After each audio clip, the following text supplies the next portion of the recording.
Ladies and gentlemen, during Quantum Leap's run, there have been a series of actors who have gone on to, I won't say better roles, what's better than being in Quantum Leap, but even more reputable roles in their careers. A lot of them have agreed to attend this weekend to be amongst all of you. And if, in fact, you have any questions concerning their series or anything that they have done beyond Quantum Leap, here is your opportunity to meet them and ask them what it is you would like to know. So without any further ado, we'd like to introduce our next cast of 5 guests. First up is the lovely Holly Fields. Okay. Holly Fields is not here right now. Okay. What? Oh, Holly Fields is here. The lovely Holly Fields. Hello, ma'am.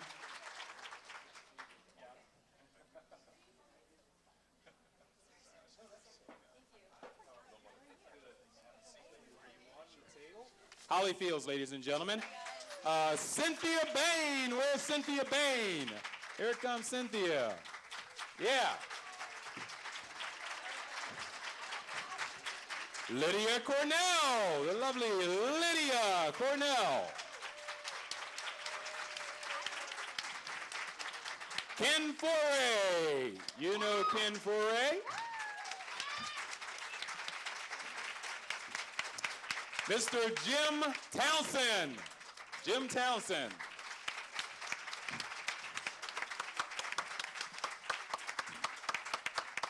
And the lovely Takia Crystal Kema.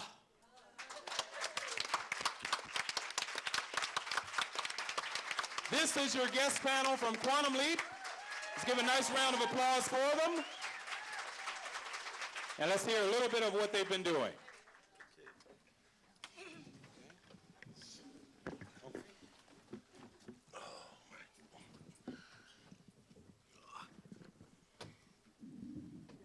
Start whenever you're ready. Okay.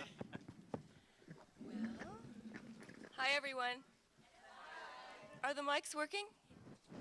Check, check, Mics are check. working?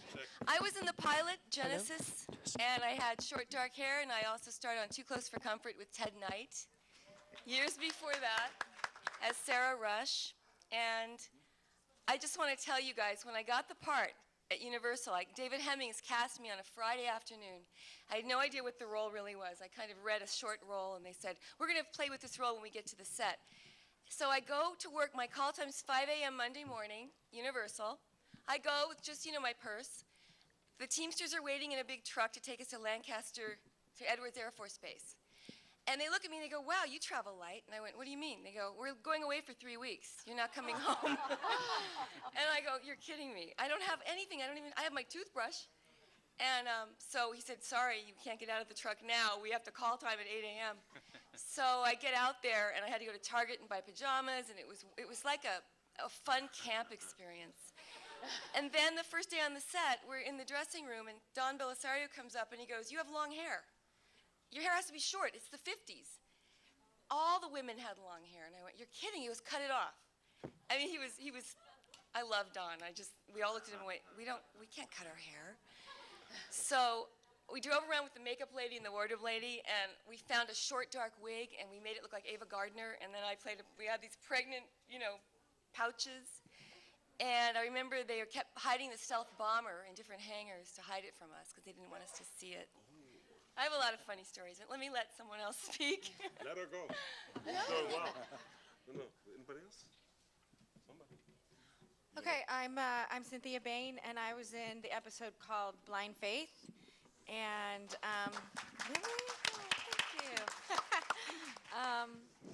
So it's great to see all of you. It's exciting to know that there's fans of the show still out there.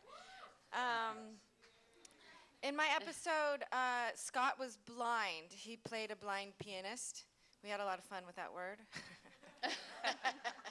And probably as you know, because you're fans of the show, Scott can really play. So he really played in that episode. and it was really fun. It was awesome. I really loved that job. And it was one of the rare times that when I auditioned, I auditioned once, and then I guess there was probably a callback. And I remember I went into the callback, or there might have even been 2 callbacks because it was a big part. And when I went to the callback, when I was done reading, and I think this is maybe the only time this happened in my career, they told me I got the part right there in the room. So that was awesome. Yeah, it was really fun. So now I'm an acting teacher. I actually have a theater in Studio City, and I run an acting studio called Cynthia Baines Young Actor Studio, and I train young actors 25 and under. So it's great to bring all of my experience as an actress when I was in my teens and my 20s to them, and all the mistakes I made, teach them, and hopefully help them avoid some of the things I didn't do so great. So that's me. Thanks for having me. You have anybody? Okay, Jim Townsend. I was in Promised Land, and I consider myself lucky because Scott directed that episode, so I got to work with him all week. The reason I remember the episode is the storyline was about a family farm that was going to be threatened by a bank. And at that time, that was sort of the crisis that was happening in mid-America. And it touched home for me because I grew up on a dairy farm that actually about 3 years later was threatened by a bank too. So kind of reality came through that episode. I stayed with acting for a couple more years and then got into production in 1994, and for the past 15 years have been producing film and television. A year and a half ago we took our company public, Empire Film Group, so any of you out there want to buy some stock, feel free. Anyway, again, Quantum Leap was a wonderful experience, wonderful show, class act. All the people from top to bottom were wonderful, and it was a good experience. Hi, I'm Holly Fields. I was in Kamikaze Kid, and remember that one? It was the 3rd episode ever, and it hadn't aired yet. And I just tested that night for another show for Chris Carter for NBC for the 2nd time, and I didn't get it. Jenny Garth got it, and big mistake. I'm just kidding. Who's she now? No, I'm just kidding. Yeah, never heard of her. But so I was going home, and my agent called and said, "Can you get over to Universal really fast? And there's this new show called Quantum Leap." And so I'm like, "No, I don't want to go." So my eyes were all puffy, but I went anyway. I went in and met Don Belisario and everybody, and I just loved them. And I was driving home, and I was told I got the part. So a few days, I think it was the next Monday, I started the show, and it was the best experience. I was really confused though, because one minute I'm talking to Cam, and then I'm kissing Sam, and I didn't know about the time travel concept. So I was like, "Oh, it's a typo." But it was my first screen kiss ever too, and I was 13, and I hadn't even kissed a boy or a guy, and here I am kissing Scott Bakula. Wow. Holly, excuse me for a minute. Speaking of certain scenes, this is your life. All right. Oh God.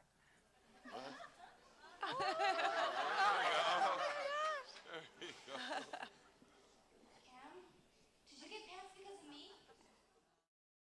Go for Okay, it. so that kiss, by the way, we had shot it at the train station, and my first kiss, I was just like shaking, and Scott was so nice. He's like, "Oh, it's gonna be okay," and then we did it and got it over with.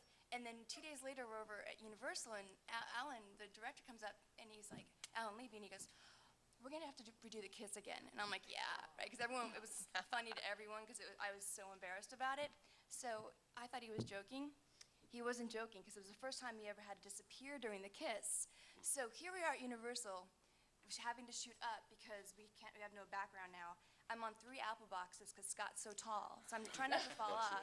And the false eyelashes really were. I was like, ugh. And then next door they're doing Dick Tracy. So Madonna was there and Warren Beatty, and they just broken for lunch, and they're all coming out, and they're all seriously 100 people watching my kiss. And my mom was there taking pictures. So it was great. So there you go. You got to see it. Okay, let's see who you recognize on this screen.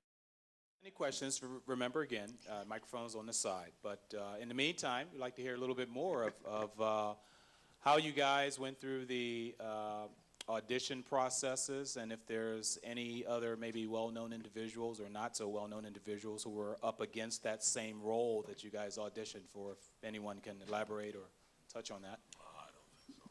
I barely remember the audition. I just remember at the time I was on In Living Color, and my agent thought that that was just work enough for me, but I maintained that I could do lots of jobs at once, and I was threatening to leave the agent, and all of a sudden I had this audition for Quantum Leap, and I really don't even remember the audition. I just remember that the show was already on at the time, and I liked the show, and it was really, really fun to do something other than my series. Yeah. Did all of Like the I was girls playing go in? cookie. I'm sorry for interrupting. No, Did no. all of the girls go in for including Scott, go in for costume fittings at the same time? I bet that was a sight. Well, it was interesting because that episode was the first time that he had ever played a black woman. He'd played a black man and he'd played a woman, but it was the first time he played a black woman, so we got a lot of press out of that. And it was, anytime Scott was in a dress, that was always funny. But the thing that I think I remember most was that Dean Stockwell got a really big kick out of making me look at him, which you're not supposed to do because he's not supposed to really be there. And he, like every scene, he would catch me looking at him, and he would do little things that no one else could see, but I could see, and he would make me look at him. And but it was very, very fun. It was a very fun That's episode. cool. That's cool. Anyone have any questions? If not, you guys have any other background stories? Well, Go ahead. I remember I just done the show, my guest star, and then 2 episodes later they couldn't find a girl for the role, so they had me come down to Universal and wait while all the other girls auditioned for another episode. And they said if we didn't like any of the girls, you go right to wardrobe and start the next day. But they ended up hiring Amy Foster, who was awesome. Oh. But I was so bummed. I was so bummed. Cool. But it would have been weird having 2 episodes guest starring pretty much in a row, but I wouldn't have mind. Ken, do you play pool at all? No. But I got a chance to meet Bags. And Oh, yeah. And he had just finished the pool tournament with Minnesota Fats and with Moscone and those guys. And I was just, every break we had, I said, tell me more stories, Bags, tell me more stories. So he just kept it going, the whole shoot. And I do play pool, and I'm a fan, but I just, he didn't have a moment to relax. It was totally, Bags, would you shoot this one? Show me this, show me how you shoot this, make a trick shot here, do this, do that. So I had a great time with him. That was wonderful. And how many run-throughs were choreographed between you and Scott for your fight scene? Did you do that in one take? We did it pretty much in one take, Pretty much, in the early part of my career, I did a lot of heavies. And I don't think, I auditioned for Belisarius for maybe 4 or 5 times. And I think they just called me in and said, Ken, we got something, would you do this? And I said, yeah, okay. So and I had done so many heavy roles, so I knew stunts and that kind of thing and how to handle myself. And Scott was very good, so I think we did it in 1 or 2 takes, no more than that. Yeah, of course, we all know your skill of running from zombies, so I'm sure you kept in shape from that. Right. Jim, did you ever play any other cop roles after that or before that, for that matter? Oh, yeah. I was several times cast as a cop. At that time, when I was mid-20s, in the case with Quantum, I went over to the initial casting, and like every other time I walk in, and there's 15 other guys that look just like me, same height, same look. And then you go to the callback, and there's 4 guys left, and you walk in, and you do it, and you kind of go away with, well, what's going to make me different than the other 3 guys that look exactly like me? So, yes, early in my career, I was always bagged as a good guy, cop, news reporter, you name it. But yes, I played cop on TV Bloopers and Practical Jokes, where we went out and played a series of jokes on celebrities for Dick Clark, and he had us play some different jokes on people, and I was the generic cop that kind of went in and arrested, like Danny DeVito, while Michael Douglas was standing there laughing, and we literally had Danny going into the car, and he thought he was going to jail, and that's when I always remember. So that was my days as a cop. I'll tell you something. I learned something while doing Quantum Leap. We had, you get your call sheet for the next day. And I glanced at it, and the guy that was playing my partner, and I glanced at it, and he didn't. and I misread it. And I told him, and we were leaving, and he said, "What time's call tomorrow?" And I said, "Oh, 8:30. And so we were both late. We were both late. And I swore on my mother's life that it said 8:30. And I had arguments with everyone. and I ended up saying, "I'm a professional. I'm never late. I know what I'm doing here." And it goes to show that you're never quite sure of what might happen if you don't pay attention. And I learned from that point always to pay very close attention to your calls. She didn't know when you're coming in, because it really upset a lot of people. And it upset my partner, because he's looking at me, "Why didn't you tell me?" And I said, "Well, I thought it said 8:30. You know? So that was a lesson. That was a lesson. Obviously, Scott and Dean were already on set. And They were on waiting set. for you. Everybody was on set except for Where's me Ken? and my partner. And Ken's running from zombies right I'm now. waltzing in and saying, "What do you mean I'm late?" I'm here. This is the time. It's horrible. But I learned. Lydia, Yeah. you still using cream on your legs? Cream on my lips? Yeah, no, legs. Genesis. Oh, yeah. Yeah. No, there were a lot of really funny scenes. One with the Blue Angels, the Air Force. Did Don Belisario hire the Air Force to fly over? Do you remember the pilot episode with the little boy playing baseball? I think we had the Air Force scheduled to fly over the house that day. I mean, it was amazing. It was the most amazing shot in the world. And I was drinking beer and I was pregnant, and I kept saying, they said, "It's the 50s. You drank beer when you were pregnant." And there was a great scene in the barbecue outside. And I love the girls I worked with. And I love the director, David Hemmings, who, by the way, David Hemmings, he died. He was in Gladiator. He also was in a movie, ancient movie in London called Blow Up. Amazing movie, great Blow movie, Up, great by movie. Michael Oh. Antonielli, Oh, my directed God. it. Yeah. If you remember, a British movie. And then he went on to direct me in 3 other shows. I did Hunter. He directed me in A-Team and in Hardball. What did he play in Gladiator? In Gladiator, he played one of the really debauched Roman.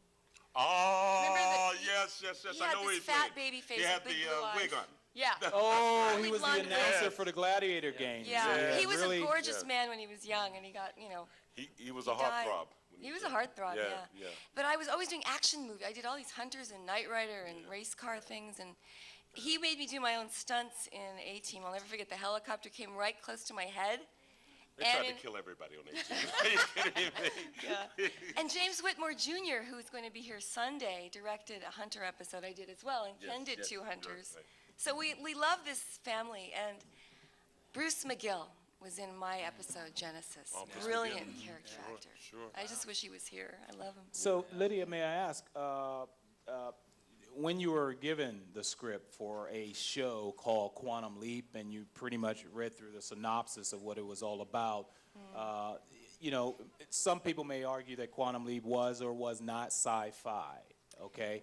But Yeah. using maybe the thought that, wait a minute, this is science fiction, and being back in there in the 80s and how a lot of people were trying to distance themselves for being stereotyped as sci-fi actors, what did you think when you first got that script and said, well, is this what? You tell me. Well, I'm obsessed with time travel, and I'm a sci-fi fanatic.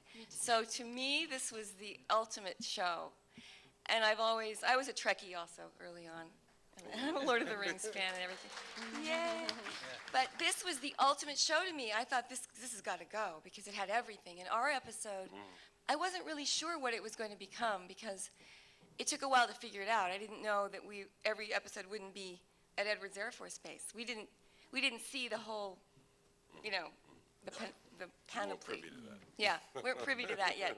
And I think they were all very nervous because they had a lot of logistics. We were out in the desert, and we were in this old 1950s house that they did the right stuff in, the same house that that they house. used for the right stuff. And it was a little discombobulated, not knowing we were going to wear a wig and how we were all kind of panicking because they were shooting my scenes the day. I had to be there 3 weeks. It started snowing in the middle of the Christmas holiday. We were out there for Christmas together, staying in a hotel together, and we didn't know, the schedule wasn't really firm on when they were going to shoot the women's scenes. So it was difficult. It was a little scary, not knowing anything.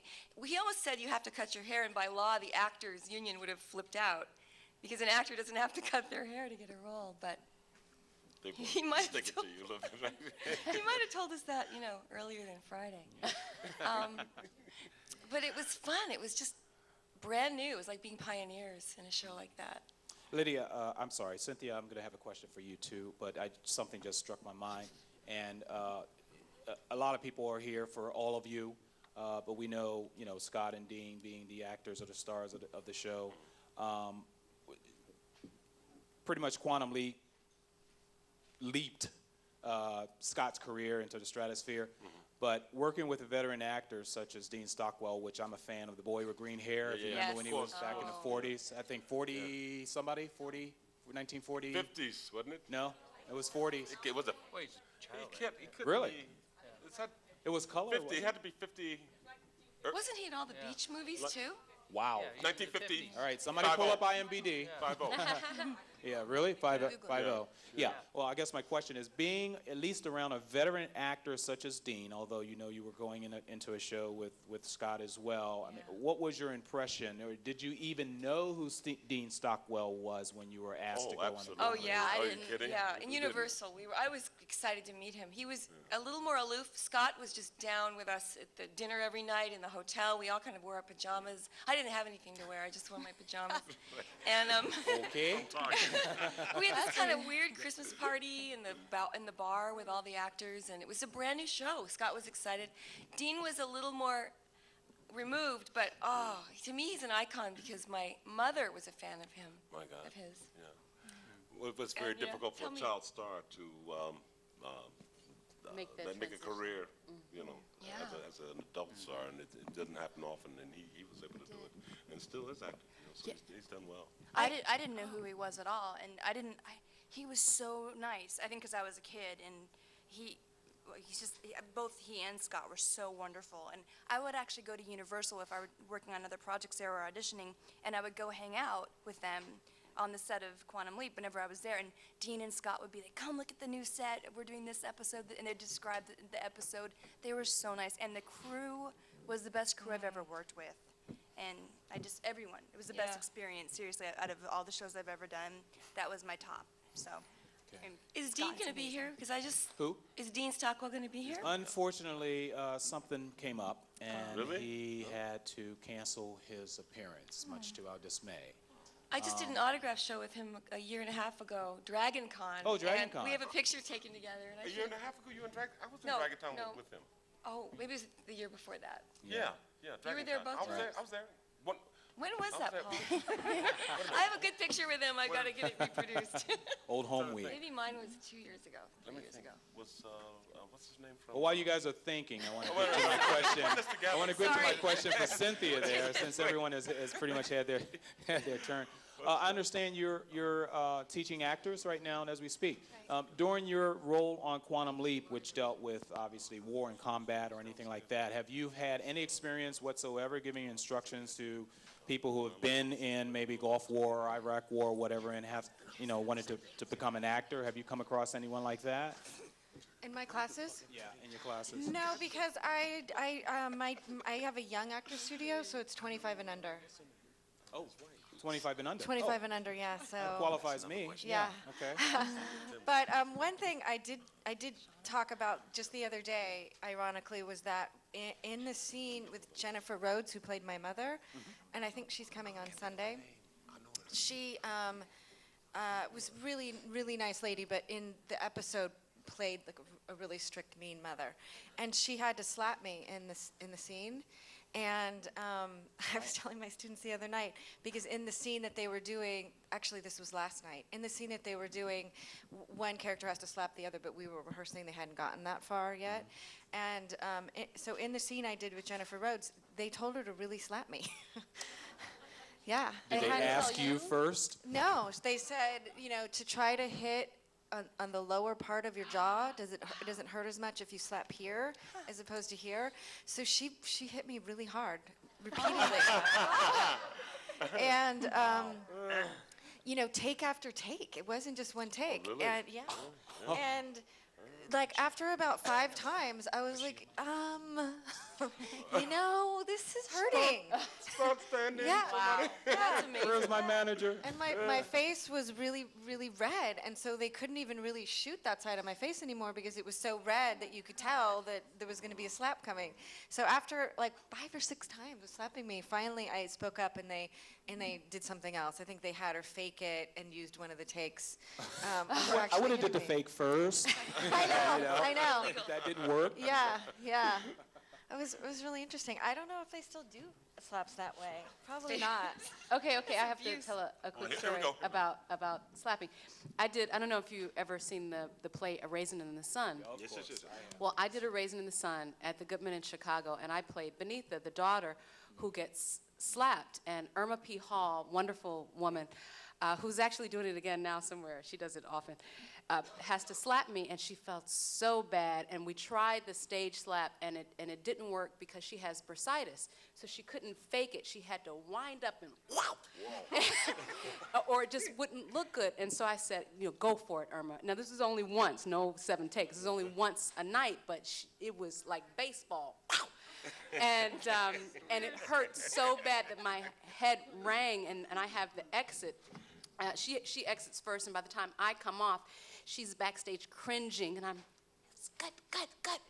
Then I went, so cut to the show. The Benita does all kinds of stuff. She runs, she dances, and by the time I got home from doing that, I had to go straight to the doctor. And I said, fix my knee. I was dancing, it was crazy.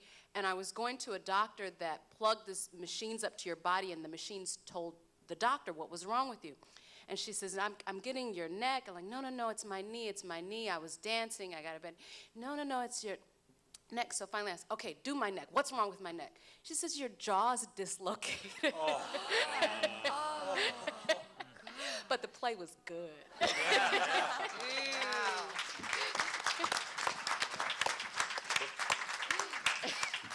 That's every night. Yeah. Every night you've got to go on stage and know that hit is coming. Yeah. Oh, yeah. But I don't, because the character doesn't. And so you're in the moment, and you don't know it's coming, and it's a surprise every night. And You're good. You're good. I would have blinked a few nights. I said, here it comes. I don't want to be an actor anymore. Okay, we have a question here. Janine? Yeah, hi guys. I'm Janine. Hi, Judy. I have to say, I had to slap someone last time, but we were more scared about doing the screen kiss because there was like a 30-year age gap. So it was more scary doing that than the slap. I've got a question for you, Holly, and I think all the ladies in here will back me up on this. What was it like to kiss Scott? Is it nice? Because I've been dreaming My about first that for years. kiss- Damn thing for me. It's We want DNA genetic details. you go from kissing Scott Bakula as your first kiss ever. It's all downhill from there. But I've gotten kiss not Dean Stockwell, sorry. Richard Dean Anderson, Joey Lawrence. I've gotten some good kiss. Like all the guys I've ever had a kiss or gotten a kiss, but been the cutest guys. So. But I think Scott was probably the best. But I was the most nervous. I didn't know how to kiss. I had practiced on the Can piano that be the night you? before. But he was so sweet and gentle about it, and just you could tell he's such a nice guy. Like seriously, he is the nicest guy. And Dean. Jim, And Don. Ken, what's it like to kiss Scott Blackstone? Absolutely horrible. Really? Yes. Boy, I can't kiss it off. Terrible kisser. I was supposed to kiss on Jag that David. I don't know his name. James Elliott. That man is James Elliott, tall. yeah. I mean, we had to not do it because I had to jump to kiss him. I mean, Scott's tall, but at least we had apple boxes. But being on apple boxes, it was kind of embarrassing because, you want it to be romantic and your mom there hiding. Seriously, she was hiding behind a tree, taking pictures. And then Dean was sitting there. You could see him in the pictures just smiling, watching. I don't know. It was great and embarrassing at the same time. I would do it again in a second. Jim? Yes. Since you're, closely into the production end of Hollywood right now, currently we have approximately 11, 12 countries and 32 states in attendance at this convention just this weekend alone. Some of them are down at Deborah Pratt getting their autograph. For any aspiring actor, and I'm sure you've heard this 1,000 times, but any aspiring actor who wants to come to this town and get into the industry, and actually this goes to anybody, but Jim probably first, what would your recommendation be? Well, first off, a lot of people don't have to leave their home state nowadays to get started. Almost, I'm guessing, 2/3 of the states now have some type of film production tax incentive, which is drawing production to states like North Carolina, Louisiana, Missouri, Iowa, Illinois, Michigan, Michigan's big.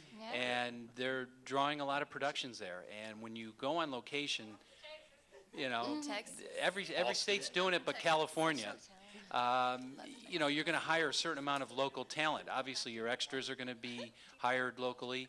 If you're in the Midwest, you may go to Chicago. If you're on the East, you may go to New York to get some of your higher up the chart actors. But, you know, you're going to hire your day players. You may hire, if you're in Wilmington or somewhere like that, there's a great base of actors that are already there. So for anyone that wants to check it out, start first with checking the extra agencies and some of the talent agencies that are within your state.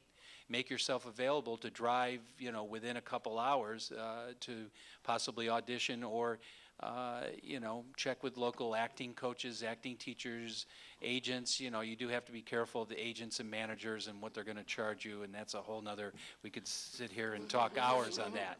But, you know, start locally. When you first do come to LA, you know, obviously the talent pool is very crowded here. People start out. I always tell people, get a good acting coach. And I think one's right here now, but you have to get into some type of class or some type of coaching situation and learn. Most people come from a theater background in college or from New York and theater, and it's a different world. I mean, it's all the same process, but it's out here it's a different way with television and the way that casting happens and getting sides in certain parts of the script and identifying with the character. You know, with films it might be a little different in the process of putting you on tape and being auditioned, and the difference of reading with a casting director as opposed to reading actually for the final decision maker, whether that be the director, the producer, or the combination of both. So, but I think more than ever, the advantage is there for someone to look within their own state or in their own country. If you're in Canada, I think everybody here has probably worked in Canada one time or another, Vancouver and Toronto being the leading in Canada. You know, the only place I know that's cut back where they won't be filming is in Mexico. So, You went to St. Lawrence University on a wrestling scholarship. yeah, that was another lifetime. Okay. You Talk about obviously- quantum leap. So your major was acting and your minor yeah, was actually, wrestling. Okay. I did. I got involved, went there for sports and on a scholarship, but got involved in the theater program. And actually, one of my teammates on the wrestling team was John Irving's son. And his dad was doing a movie in Montreal called Hotel New Hampshire, and that was my first start and first part. So, Wow. So thanks to the sport, I got into acting. Any other advice from anyone on the panel for any aspiring actors out here who might want to enter that realm? Do it for the passion of loving being creative, not just being cute. If you're just known as a cute face, that's a whole different profession. Although, you know, it doesn't hurt to have a cute face. And do it because you love it. Don't do it for the money or the fame. Just do it because It's you fun. love it. It's the best job ever. I started out in Dallas, and I got lucky because, you know, I was young and not much competition. But it's true now. They used to do local hire. I mean, now they're doing local hire. Before they'd hire here and then fly you out. More and more it's happening where, like, they'll hire the guest stars in Vancouver and Dallas. That's in San Diego even. So you don't have to play anymore, which makes it a lot easier. But a lot of the big stuff is here, but it's Right. more dispersed now. So. Anyone in any? I'm sorry, Ken. Go ahead. Well, I have a friend in Indiana, and his name's Ivan Rogers. I don't know if you know him, Mark. What's his name? Ivan Rogers. He's out of Indiana. Yeah, out of Indianapolis. He's been producing, directing, starring in his own films for about 20 years. He sells them at Cannes, when MeatFed was going, he was going over Right, there. yeah. And so certainly Berlin, all the festivals. But it sets up right next to Universal, between Universal and Paramount. And he sells his films, and he's been doing it for 20 years. Wow. Shot them all in Indiana, majority of them in Indiana. And it goes back to that Fred Williamson thing, when Fred used to shoot that. It was a joke. When Fred started, oh, you're doing a Fred Williamson show? Yeah. He's shooting it in 5 days or 12 days, and they said, oh my God, this is crazy and it's crap. Now everyone is following. Fred was a pioneer, and everyone's Yeah. following Wow. that. You can make your own movies and TV shows now. It's become so easy on digital and the web with webisodes. And I did a movie in Greece. Did anyone see the Red Tide Demon Island with James Earl Jones and Jose Ferrer? That's when you're We were talking about Red Tide Demon Island. They changed. It was a mythological horror film, and all these Oscar winners were in it. Lila Kedrova, who was in Zorba the Greek. Right. Jose Ferrer and James Earl Jones, and it was my first movie, and we spent 3 months in the Greek Isles in a primitive Byzantine castle on the Aegean. It was really an interesting experience. But you just got back from Serbia. He was in Serbia. But there's a lot of European films that you can, there's a market for films. I think entertainment industry is going to thrive during the economic crisis And the internet. and the internet. Right now, Yeah. no one knows exactly how this works and how to make it pay, profitable. But everyone's in it. All the major studios in it, Sony, Warner Brothers, Universal, everybody's in it, but no one knows how to make it profitable. But the agents comb the internet for good creative material. But No, it's advertising. they That's want- what's going to drive it, just like everything else. That's what they said, but Yeah. they say also they want to start to change the mindset so the customer starts to buy instead of getting it free. Well, yeah. Yeah. But product placement is going to change a lot too. Can you elaborate on that? Gabe? I think right now that there's a big shift in media. A lot of newspapers are closing. A lot of television shows don't have the advertising. Even the Oscars and the Super Bowl were hurting for the advertising dollars that they're used to. And so everything is changing because of the internet and because there not only just are there the cable open up 600 channels, 900, however many channels there are. Now the internet is a different kind of free television, a different kind of free movie source. And although you can see a lot of, and frankly, union-wise, illegally, TV shows, most TV shows you watch full episodes right now on the internet. Actors aren't being paid for The that. actors are not being paid. But they're doing it. Yeah. Yeah, after They're doing it because they realize that's where the people are. And whereas the advertising has not quite switched, the powers that be are thinking of how to sneak in advertising so that they can continue to cheat actors and others out of union wages. And the best way to do that is to do product placement so that they can say, no, we still don't have advertising. And you don't notice, but clearly I can see Coca-Cola at the bottom of this thing. And that, in my opinion, is how the shift is going to take place. Right. They have FearNet that New York Times ran an article about 4 months ago, and they stated that FearNet, which is with Sony and Ghost House and those guys, had pretty much a idea as to how to make it profitable. So if you could look up that article and go to the New York Times and check Sure. that article on FearNet, you'll find that they have a pretty good Young lady handle on the it. other side of the room has a question, obviously. Yeah, I do. First, I wanted to say that something about the performances of the guest actors in Quantum Leap was so vivid. So those characters, even if you only saw them one time, you remembered them. They stayed with you. And I wanted to thank you all for that. You're welcome. My question is for Takia. I loved Song for the Soul. My favorite line, Dang Cherie, you dance like a white girl. Can you tell us anything about rehearsing or performing the dance sequences in that episode? It was a lot of fun. That was my line.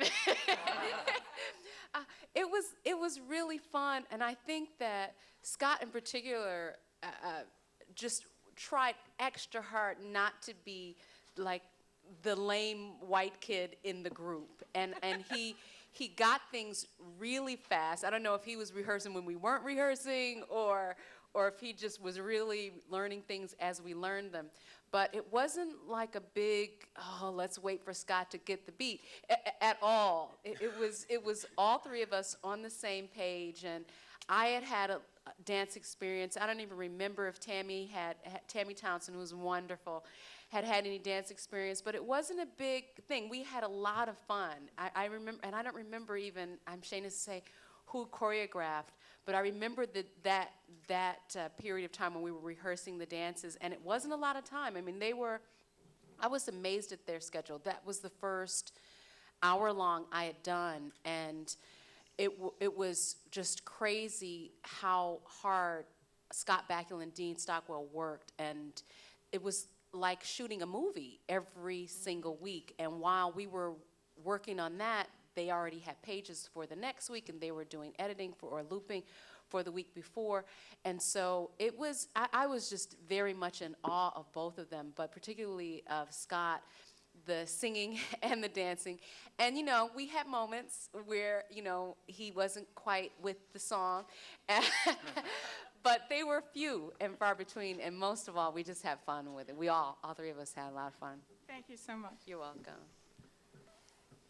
I just want to say one thing. Scott Bakula was so nice that for years after that, he would always send me a Christmas card and just be really a good friend. Really sweet guy. I ran into him actually a few years ago, and I look a lot different now. And I was at a party, and I was like, "Hi, you probably don't remember me." He's like, "Oh my God, of course I remember you." And he gave me the biggest hug, and everyone was staring, and it was embarrassing, but he totally remembered. He's seriously, and Dean Stockwell, they're the nicest guys, and they're probably the top favorite I've ever worked with. Yeah. So. Cool beans. Okay, we have a question on this side here. It was interesting what you said about the way the industry is changing. I did a survey the other night on the computer, and it said, asking me what I do, like, do I read newspapers, do I watch TV? And I was like, no, I don't read the paper, I don't watch TV, and then it got to the internet, and it was like, well, how many hours a day do you spend on the internet? And it was like about 3, or something like that. But I find with myself now, I just do not have the time to sit down and watch TV and watch any series or anything like that on TV. So I buy them, like the series that I like, I'll buy them on the disc sets, and when I get the chance, I'll watch them. It took me 2 years to watch Quantum Leap. I finished the series last Friday because I was flying out. So it's like, I just had to get this show finished. I knew I loved it, I just had to get it finished. But how do you think that will change the way these series are produced? Is that like the norm, or do a lot of people in America still get the time to actually sit down and watch their favourite series week after week? Or is it tending to lean towards more of downloading it off the internet and buying the series and watching it when you have the time, as opposed to when the networks tell you have to watch it? TiVo. Do you think that's That's what my son does. TiVo, DVR, right? Yeah, So I have 4 TiVos. 15 episodes of ER that's backed up at home. I just don't have time to so watch it. that's what people tend to do these days. So how do you think that'll affect shows like Quantum Leap, which obviously got taken off the air because, for whatever reason, whether it was because they weren't attracting enough audience? In today's world, will series like Quantum Leap stay on a bit longer because they're going to be released on box They sets? don't do action. They don't do these big series anymore. All the big action series of the 80s are gone. Okay. Or 90s. Well, see, they're the ones too I'm catching up expensive. with on the 80s, 20 years ago. Yeah. I'm still catching up with them. Do they have any? Journeyman was. I would love to see that. Journeyman was great. But Yeah, what again, happened? they took it off They the took network. it off. Yeah, what happened? They took the So off, good. They How- took it how off the do you- network after about 4 nights, and then put it onto digital, and we didn't have digital then at our house, so I couldn't watch it anymore. How do you know, I know. what shows to buy if you don't watch them on TV? Too expensive. Well, I got Quantum Leap because a friend of mine kept telling me how good it was back in the 80s. So I actually got it off Big Pond Movies, which is like where they send you the discs. You sign up like a online DVD shop, they send you the discs. And I know I like science fiction, so I tend to would get the first couple of episodes on Big Pond Movies and then watch them, and if I like them, And then you great, I'll keep keep going. getting them. If I don't, I'll send them back. Well, that's what happened with Quantum Leap. I got the first few and I loved it, so I just kept getting them. Then I bought the box sets, and then I'm here. Great. From a very long way away. I have a question then, based on someone catching up to a series. It's taking you 2 years This is an age test, obviously, but how many people in this room saw the debut episode of Quantum Leap that year? How many people who was not born? Yeah. Who was not? There's a couple people who were not even born when Quantum Leap debuted. I'm so damn old. I'm so old. Okay, Bex, you want to follow up? Yeah, I just want to know, so the answer to my question is how do you think that's going to change the way they produce series? You're saying they don't do any big series anymore, so what are they replacing them with? Well, actually, I just Reality coached on a shows. pilot. I mean, it's a kid show, but I just coached on a pilot called The Troop. Well, I coached on it last year, but it got picked up, and they're going into production, I think, next month. And in it, there's a trio of young actors. They're in their teens, and it's sort of like Harry Potter. They fight creatures and monsters. So there's That's cool. That's a. it's for Nickelodeon Television. Okay, I was about to say, what age group is that directed towards? I think Gotta be. teens and preteens. The Harry Potter crowd. Harry Potter, basically, yeah, and it's like a Harry Potter type of show. And again, if they show that on TV and it doesn't do very well, will they be canning it straight away, or? I think that they did a pilot. We did the pilot last year in Vancouver, and there was I know a lot of special effects, a lot of post production to it with the creatures and the fighting of the creatures, and but they did pick it up for 13 at least. Okay, cool. But I'm talking about the Knight Rider. I did a Knight Rider. In those days, Canon Studios had all these A-team with helicopters. Yeah. It was so expensive, I think, to do Yeah. these big action shows. A lot of pyrotechnics. all Well, over the Yeah. place. Yeah. And now the CGI with the horror, the sci-fi things that they're doing on television now, so they can, it's a lot easier. It's still Computerized. expensive though. Still Yeah. very Yeah. expensive. Jim, do you find that in your production days? Yeah, there were two things that happened in the last, 6, 7 years that have changed network television. One is news programming, and two is reality television. Yeah. Both those hour formats can be done Kardashians. very, very inexpensively. And, so it gave the networks a real challenge when they wanted to produce something that was action. Quantum Leap, I don't know what the budgets were, but I got to believe it was fairly expensive because it was a type of show that had to be prepped and redone each week. When you're in a series, if you have a consistent storyline that's contemporary time, and you're just changing the situation each week to something that's still contemporary. But with Quantum Leap, each week it was a movie, like Yeah. you said. I Yeah. mean, they had to jump to a Brand new different sets time. and brand new That locations. required extensive research in wardrobe and costume design and set dressing. So each week was different. So it can get expensive. What they look for in a series is the longevity. Can they get to 3 or 4 seasons where it can be sold as a syndicated package, where you're going to be able to see it on the Sci-Fi Channel and all the different networks later on? And now the secondary market, which you talked about, is DVD sales. Can it be packaged as a library of DVD? 24 is extremely expensive, but they know there's such a core following, and there's a lot of product placement, as you discussed on product placement, in that show that helps the network recover some of the reason that they keep the show going. And you see the DVDs out, they do very well. That show one day will be on syndicated probably for quite some time. So that's a perfect example was a show recently, Dirty Sexy Money, which was on ABC. The numbers were decent. The numbers were okay, but the show just got so expensive. Their cast budget was so heavy. They said it was around $4.5 million an episode because of the cast. But I mean, that's Back 20 years it's ago, it was canceled. 4.5. no. No. Oh, Dirty Sexy, on ABC. No. Yeah. And One if just got canceled. if you're ABC, you could go get The Nanny or one of these other shows that probably cost 1/5 The to make Kardashians. per hour. And the So, Kardashians. so they really weigh it out. Is this show going to have in the long run where we can recoup in syndication and DVD? And how's it going to play in foreign? Is our foreign audiences going to get it? So it's appeal in foreign DVD and syndication that they really look at. I Yeah, did a that- show one time called Whole High for NBC, and Disney produced it. And it was a musical number, and Kenny Ortega directed it. And they took us off the air. We were sold for 13, but they took us off at the 7th or 8th episode because it was so expensive. But then they ended up remaking it into a movie of the week, and it was High School Musical. And they took the same, and that pissed me off. Yeah, so you never know, but they took it off the air because it was too expensive. We were doing I really well. love High School Musical. Sure you do. You know, when I'm I do cleaning my too. toenails, need something to watch. Yeah, High School Musical. There you are. Are they going to make Quantum Leap into a movie? Like a That'd be feature? great. Wouldn't that That'd be be great? great. X-Files. Quantum Leap into a movie. That's the question. Well, is someone here to answer that? If you demand it, they will. They will. And we want each and every one of you to have a guest starring role with me as your manager. Okay, we still have a little bit of a backlog downstairs with the autograph session. So we're going to still, I mean, if these guys would We're having a at great least time. honor us for another couple absolutely. minutes with a few questions. I have an anecdote about having to learn something. I learned something painful. Wear a wig. That's what I learned, especially if it's a period piece and your hair is supposed to be straight when your real hair is not at all straight. Oh. Because I had to straighten my hair as it was the 50s or 60s or whatever it was, and it happened that we were shooting outdoors, and it started to drizzle. Oh.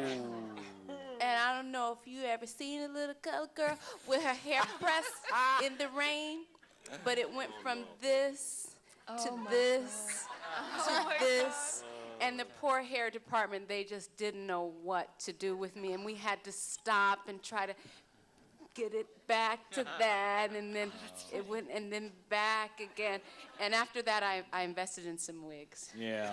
Well, I remember those Afro days on myself when I had to turn sideways to get through a door, you know? Yeah. And that's fine if that's your intention. Yeah. But Ken, you ever have hair? Nice you to mention that, Mark. Yes. As a matter of fact, and I look at that little clip of me and Quantum Leap, and I think, who is that skinny guy? You know, that's still bald-headed, but thin. Yeah, I had hair. When I began, I You're had still hair. looking good, dude. You Man, matured gracefully. I'm trying to hold up, man. Yeah. Please.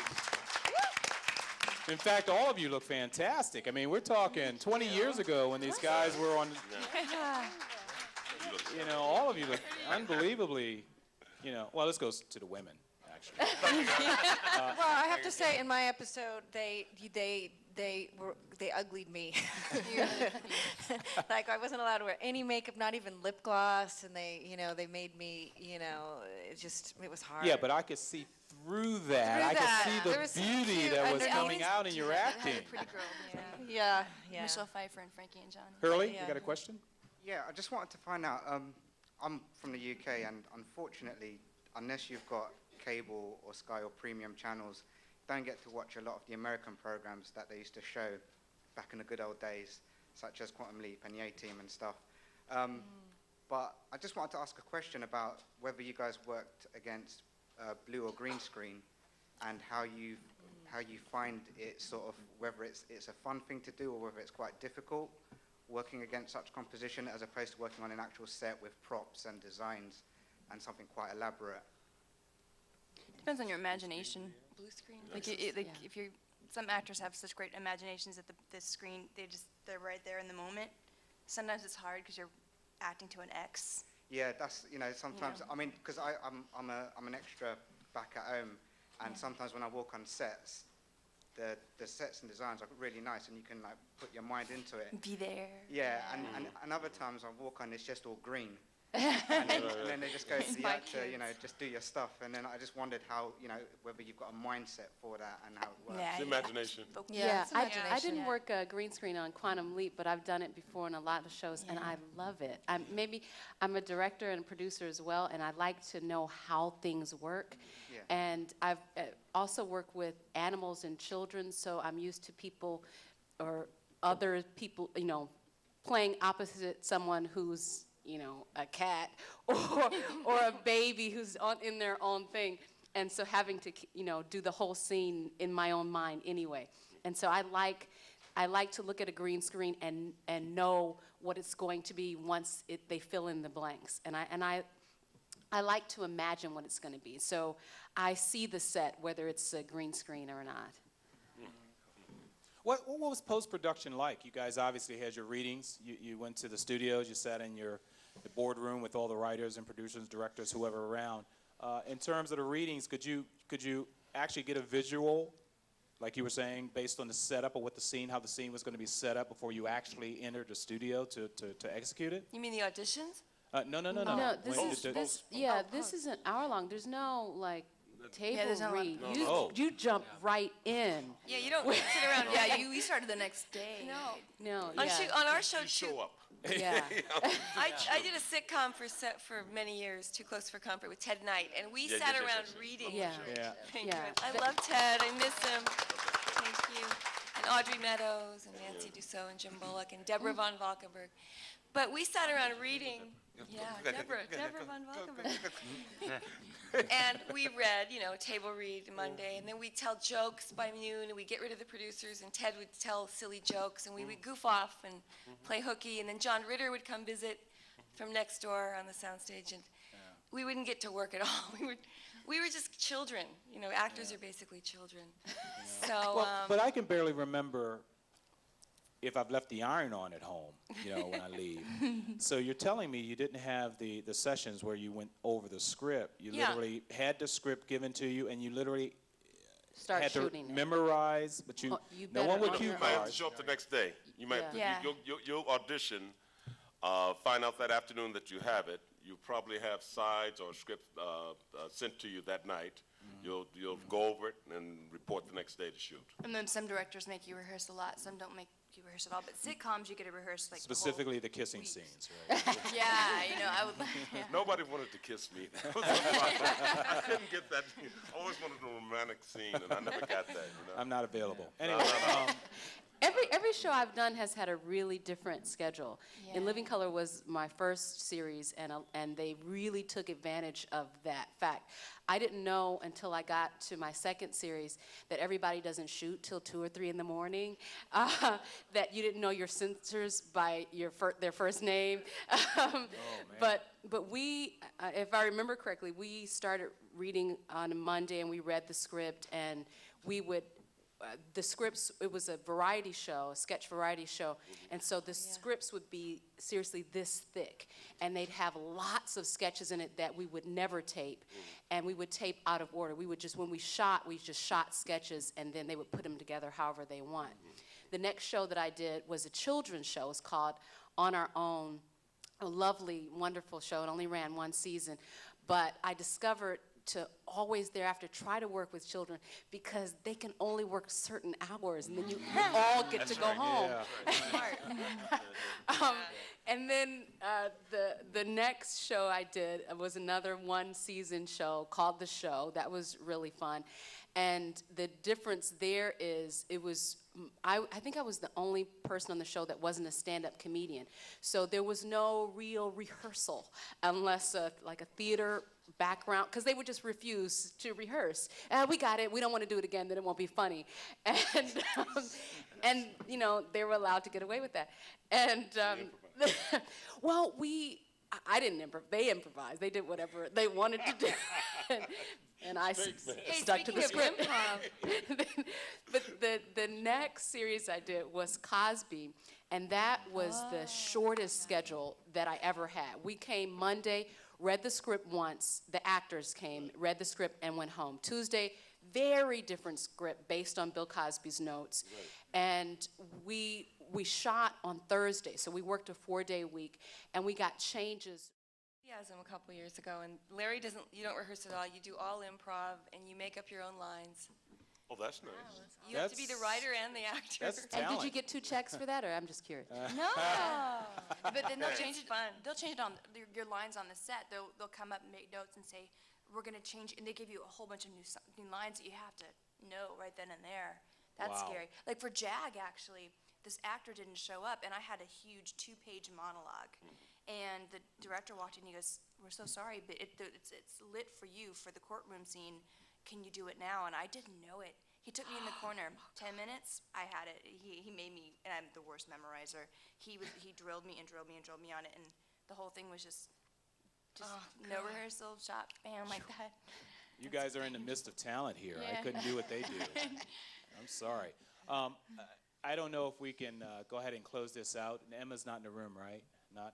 Okay, well, we're probably going to do that. If no one else has another question, if you want to shoot up to the microphone real quick, if you have one that you could think of. If not, I'm going to close I out think with here a- comes the gentleman right here here. he comes. Yeah.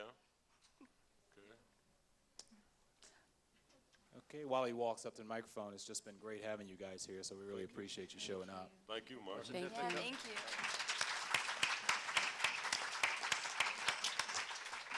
All the jobs that you get in the industry as actors and actresses, you have to have the agent, correct? Yes.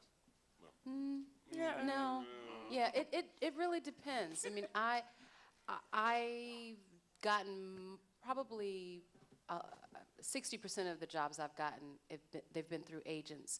But in Living Color even, I got through a friend because he had auditioned for Keenan Ivory Wayans, the producer of In Living Color, in New York, and Keenan had told him that he was looking for people who do characters. And he called me, and I came to an open call in Chicago and did original material, and I didn't have an agent when I came here because I got the show directly from them. And then once I came, I met a lot of casting directors, and eventually they started calling me directly because I don't stay with an agent long. So there have been many times when I've been without representation, and fortunately, during those times, no, I'm not difficult at all.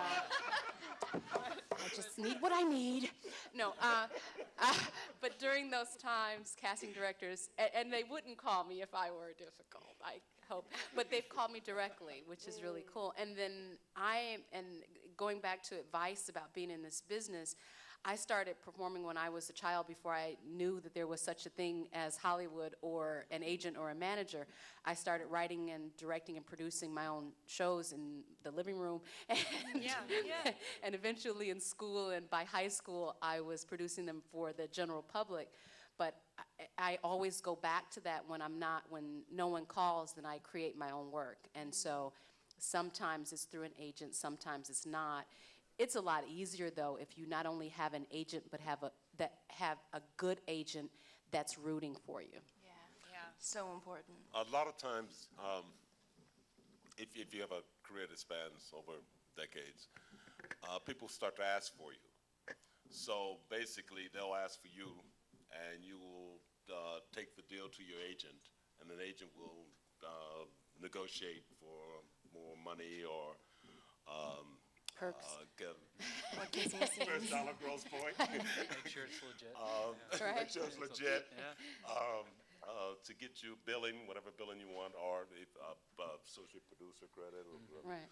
that kind of thing. So a lot of times, if you have an agent, it's good that you and that agent work well together, because it sometimes gets to the point where you want to make sure that the contract that you're going to sign has all of the stipulations that you want in it, and No that takes nudity. two heads. Sometimes your agent will forget things. and Right. You look around and say, okay, why? I did one show, one film years and years ago with, he died. Oh my God, I can't think of. He was in the prison thing in Turkey. John Hurt? No, Brad Davis? Brad Davis. Oh, Brad Davis. Davis. Brad Davis. Yeah, Hang Fire was called, and I was third. It was Brad Davis, young lady that was in China Beach, and me, and then they had. Dana Delaney. Yeah, Delaney. Yeah, Delaney. Okay, guys, thanks for the help, folks. And but they had Lou Ferrigno, they had Lyle Zato, they had George Kennedy, they had Yaphet Kotto, and Jan Michael Vincent and others. And my agent forgot to negotiate that, as the credits ran before the film, they had all these little vignettes of these people announcing Lou Ferrigno, announcing Jan Michael Vincent. I wasn't there. I'm in the back in the tail credits. In the crawl. Number three. So, if you don't negotiate with your agent and make sure your agent understands what you want and what you're going to ask for, then that can be a problem too. So it's good that you're both on the same page. And a nudity clause, because there was in that movie. I had to have, there was no nudity clause, and I didn't want to do nudity, and I had to trick the underwater photographer in the Greek Isles. I had to put zinc oxide all over myself so they couldn't get a shot underwater. I've heard of Mickey Mouse Band-Aids. That's what Phoebe Cates did in Gremlins. That way, if by chance they happened to see something, you couldn't use it. But I've been fooled. Like, I was doing Cool. Wishmaster. Yeah. I was doing Wishmaster, too, and they're like, oh, there's no nudity, but you're going to be naked in the shower scene, but don't worry, we won't show anything. Somebody from Artisan sent me a copy of it. There I was naked, and they were like, well, we'll give you $20,000. Keep it in the movie. I'm like, And so they had to spend all this money to lower something so you couldn't see, you know. Now I'm like, God, you know, when I'm 60 or 90, I'm gonna be like, I wish I would have let. I look good. I look good back then. I don't want my kids to see it. But there's also after you do the show. What was the name of that movie again? It's out now. They cut it out. Thank God. But after you also do a show or a film, you have to loop for yourself sometimes. Like that whole kissing scene, we had to loop it. Also, like that means means What does that mean? you talk for yourself. Like, so you watch your mouth, and you're in a room watching yourself on screen with a mic, and you're saying the words with your mouth. When they don't get the sound the first time, Yeah. re-record the sound. called There's like a ADR. train in the back, ADR, Yeah, and, ADR, and sometimes it could ruin a performance, or you can even make a performance better. But there's so much more to go. That you guys behind the scenes, there's so much more stuff Yeah, happening. looping which is a talent in itself. It's you know, fun. Be good at it. I run. Yeah. I love looping. Yeah. I do. Okay, folks, we're gonna end this so these guys can get on their way. To reemphasize, to reemphasize the fact that we all here for obviously a show that these good people have left indelible impressions on all of us. This is the reason why we wanted them to be amongst us. So we like to leave with that thought on Quantum Leap. So if I can go down the row and ask each one of you, I know this is hard. I mean, if you were a tree, no. Ask each one of you, instead of the one word, if you could find two words to describe both Scott, or either or Scott, and your dealings with him during the Quantum Leap era, what would you come up with? This is a test. You will be graded later. If you could think of two words of your enjoyment or your working with Scott and or Dean, what would come to your mind? Starting at that end. I'll take that. I'll take that. I think that the word that first popped in my mind for Scott is tireless, because I really got a good sense of how hard he was working, but not around. He didn't show it around us. He was extremely hospitable, and that would be the second word. And for Dean Stockwell, legendary and prankish. Both Scott and Dean, personable. As I said, Scott had directed my episode, and he just had a very personable approach. He was, he treated like he'd known you 5 years, and he was fun to work with. The whole crew and the experience was fun. Accommodating and kind. I found both of them that. Sexy. Scott Bakula. He's sexy. And Dean is, I gotta watch the pilot. I have to say Dean is sexy too. Dean has that. Yeah. Eye wink, yeah. For Scott, I would say kind and generous. Yeah, very good-hearted. He actually had my videos of my scenes each day in his trailer, gave me the key and said, go watch your dailies and just lock up when you're done. Who does that? Yeah, he's Nobody, amazing. no one. I would. I mean, Yeah. Yeah, that was after our kissing scene, so. I was like, maybe. Ladies and gentlemen, our first guest panel for Quantum Leap. Our Quantum Leap guest stars, Howie Fields, Cynthia Bain, Lydia Cordell, Ken Foray, Jim Townsend, and Takia Crystal Pema.